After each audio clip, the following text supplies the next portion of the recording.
What is going on, good people? Back with another video. If you've watched my last video, thank you. That video has been picking up steam like crazy. I appreciate you guys. But I wanted to make another video touching base on one thing that I didn't get a chance to touch on in the last video. I was trying to be as quick and open and honest as possible, and didn't get a chance to really talk about disassembling the controllers from the thumbstick and paddle standpoint, in the ease of which it is to do it per controller. Now, when I first got my controllers, they both came with instructions on how to replace both of the paddles and the thumbsticks, but I still had to watch some videos because I was a little confused on a little bit of it. And I actually had an issue with my aim controller that I didn't see in any of the subreddits or videos that I looked up, which is I'm going to show you guys here in a couple seconds. So just to get started, quick update, I wanted to show you guys this.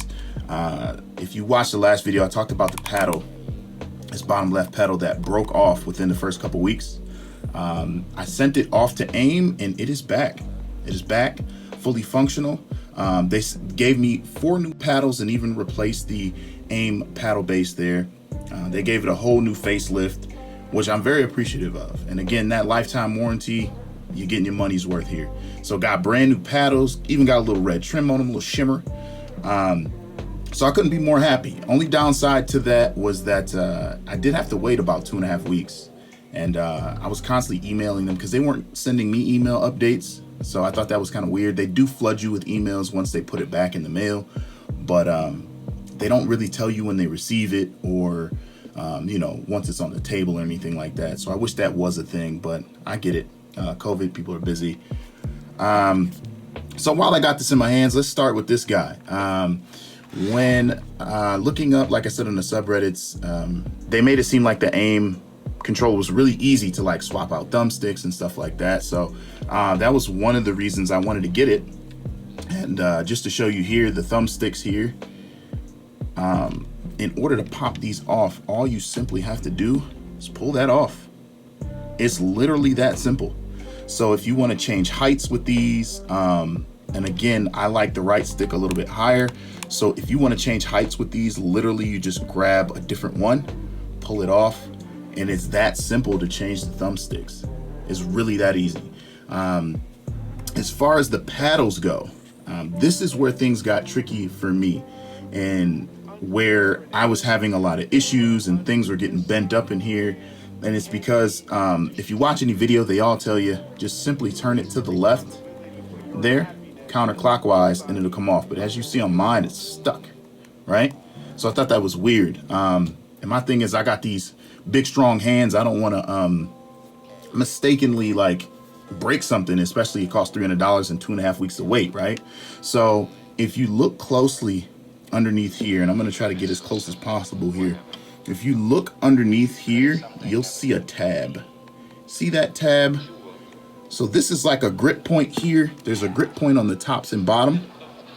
Right next to that grip point, there's a little tab. If you press that tab inward and then twist, let's see if I can get it here while operating around this camera, you'll notice it'll turn how it's supposed to. So now you'll notice that turn has happened. You simply lift after that, and that tab that I'm speaking of is right there. I didn't see anything on the subreddits about that, so I kind of had to figure that out. But once you have this off, I mean, the paddles come off super easy, super clean. You see it just kind of fell out there. And if you want to trade paddles out, do different colors, you can do that by just simply swapping there. So they're in there kind of delicately. That is the one thing that I will say. You'll notice I just nudged them and they kind of fall out. So this housing unit is super important, super important in holding these in place. So try not to damage this if you can.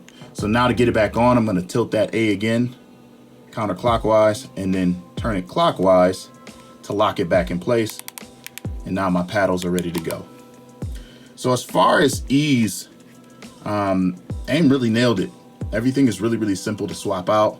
And I really enjoy how easy that is, especially if I want to change from the black. When they repaired this, they sent me some yellow ones. which I thought was dope. They sent me a bunch of free stuff, some car air fresheners, things like that. So if I want to switch these out now, I can do it real quick, real simple. So that's the aim controller. All right, next up we got the SCUF controller. Now this one is simple as well to get off. I do feel like there's a little bit of a design flaw here, in my opinion.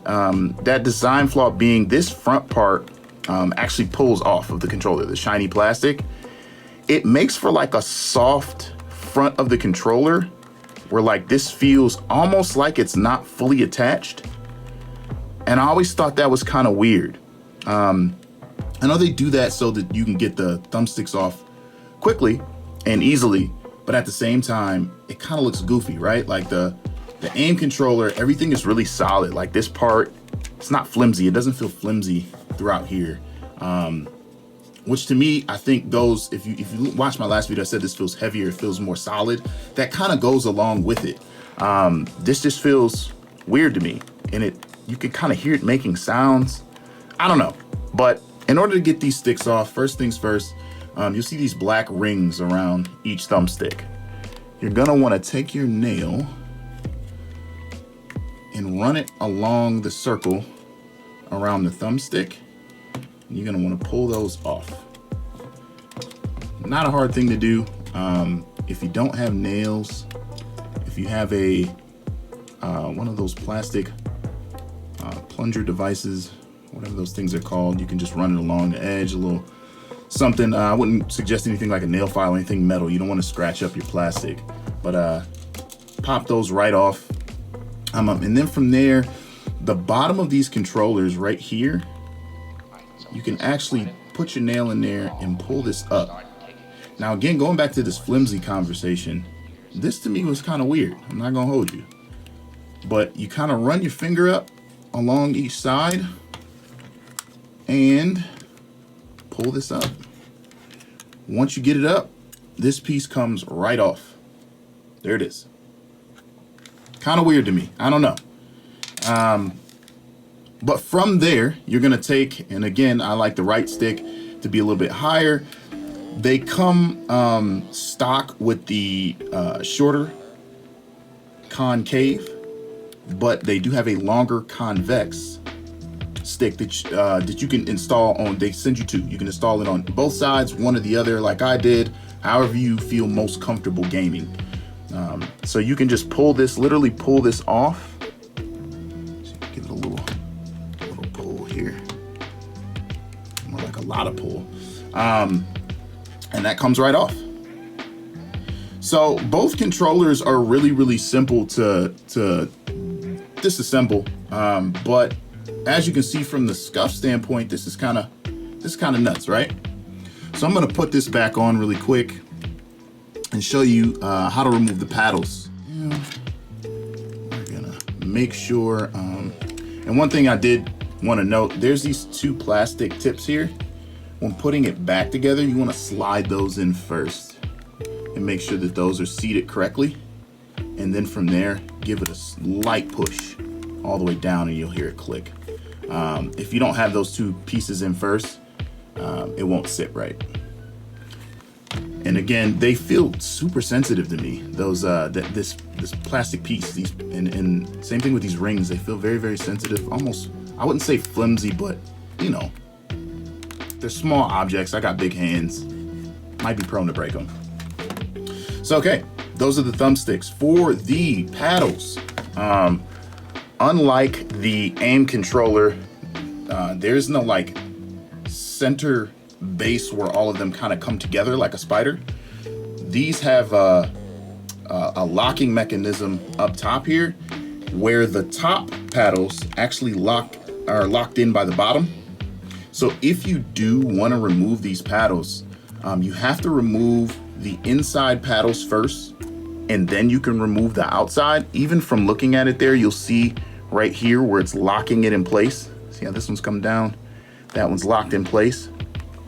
So what you're gonna wanna do is, when you first get these are a little stiff, but what you wanna do, take your nail, if you can jam it in between this spot here, You just want to pull straight down. Now, let's see if I can get this there. Now you notice once I pull it, how it separates. From there, I like to come over here and just literally give it a nice pull. Now keep in mind, like I said in my last video, these are hard plastic. So these are tough. Yet still, there it is. Comes right out. So you can see that right there. This is the part that actually goes into the top of the controller. And now that's removed. That's out of there. And so if I just want to play with just the two, or maybe I want to play with these three, I can do that now. I don't have to do any reprogramming of either controller. You can leave the ones you pull off mapped. There's no problem. They won't misfire because the buttons on both controllers, see if you can see that, are inside the controller there. So you can't accidentally push that even if you really wanted to. You'd have to grab a pen. So that's how you do that. And then slide it back in. It's just as easy. You want to line it up with that hole on the inside. And then what I like to do is just give it an even push across the whole paddle, and it literally just pops right back in there. Ready to go. So as far as these two controllers, both are super simple to assemble and disassemble. As you just saw, I did it pretty quick. If I had to choose who really got it right, it's the aim controller in this case, man. Everything's just really easy, you know? Even with finding that little tab and pushing it in, like everything was really easy. Everything moves really easy. I don't feel like I'm gonna break anything when I do it. You know, I can just snatch these off and they, you know, it's tough. With this, getting inside the innards of the controller made me feel weird. But that's a double-edged sword, right? So like if you do have any like drift that may happen with this controller, I'm gonna be able to easily go in here and pop this open and get right to the base of these sticks, you know, maybe get some contact cleaner and see if I can get that out of there. Like it'll be super easy on a controller like that versus a controller like this. If you're not a tinkerer, I wouldn't suggest doing that. You know, you can always send it in, again, warranties. If it's under that 6-month warranty for the SCUF, you can send it right back in. But it is nice to know that I can get down to the base of the sticks and clean it out. I just don't like the flimsiness of all of these small parts, you know, the rims, and then, like I said, the two locking mechanisms up there. These paddles built for tough, no problem with them, right? They're great. But yeah, that's the only, you know, difference really between the two is just the design of getting down to the paddles and the you know, the thumbsticks there. If you guys have any questions, comments, or want to give your thoughts on your experiences, let me know. If you've tried a different controller and you like it, leave it in the comments. Let's talk about it. Appreciate you guys. I'll see you on the next one.